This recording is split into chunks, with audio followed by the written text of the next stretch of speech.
Calogero Zicari, sindaco della città di Realmonte, famosa nel mondo per la Scala dei Turchi, in una sua nota pubblicata sulla sua pagina social ha annunciato la sua non ricandidatura alla carica di sindaco. Zicari fa una breve cronostoria delle sue tappe più importanti percorse durante il suo mandato di primo cittadino, con numerose fotografie. Carissimi amici, è quasi tempo di saluti. Come sapete, non mi ricandiderò alle prossime elezioni comunali che si svolgeranno il prossimo 4 ottobre.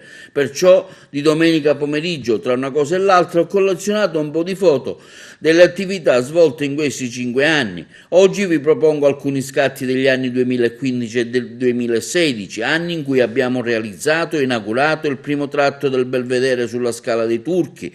È partita la raccolta differenziata a Realmonte, abbiamo collocato e messo a regime la casetta dell'acqua, ristrutturato e ampliato il parco giochi, svolto azioni di volontariato, festeggiato San Calogero, mantenute pulite le nostre spiagge, protestato per le poca acqua che ci forniva la società Girgenti Acque, inaugurate nuove attività commerciali, anni in cui, afferma Zicari, ho progettato insieme a ogni singolo componente della giunta e dei consiglieri di maggioranza alcune delle opere che solo oggi vediamo realizzate o che sono sul punto di essere ultimate e aperte alla libera fruizione.